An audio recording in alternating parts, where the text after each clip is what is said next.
Donc l'intérêt d'être dans un IHU pour un chercheur comme je le suis, c'est cette proximité que nous aurons dans l'IHU Pacifique entre les médecins, les patients et nous-mêmes, laboratoire de recherche.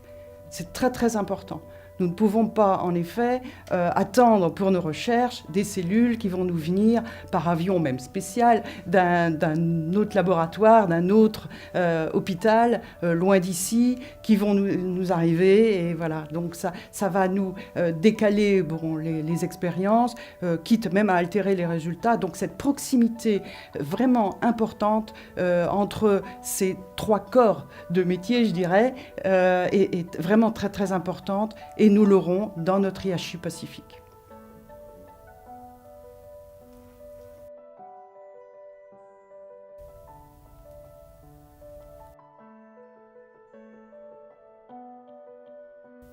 Un autre aspect important dont nous allons bénéficier au sein de l'IHU Pacifique, c'est la possibilité de très rapidement passer des informations qu'on a en laboratoire de recherche vers les essais cliniques.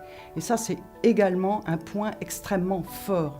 Dans ma propre expérience, eh bien, lorsque l'on avait un produit qui nous semblait très très prometteur, bon, alors on brevette, il y a les licences, tout se passe très bien. Mais ensuite, pour pouvoir transférer ces connaissances vers les patients dans des essais précliniques, donc des petits effectifs, eh bien ça devient extrêmement compliqué pour un chercheur du CNRS, de l'INSERM ou autre. Donc il est très très important d'avoir cette communauté au sein de notre IHU parce que ça va nous permettre très rapidement, de manière très réactive, de passer de nos essais chez l'animal d'expérience vers les patients.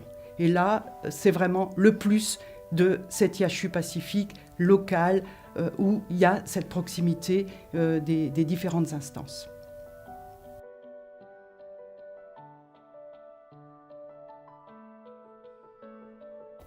Il est important de souligner que lorsque l'on est un chercheur, on a l'habitude de collaborer avec des équipes internationales au bout du monde. Ici, donc, l'opération dans l'IHU Pacifique sera évidemment très locale, et c'est un plus. Mais en même temps, ensuite, il faudra que notre IHU vraiment soit visible à l'international, à l'Europe, à l'international, pour ses capacités, la qualité de ses travaux. Et là, c'est la deuxième dimension que l'on prendra dès lors qu'on aura de très beaux résultats.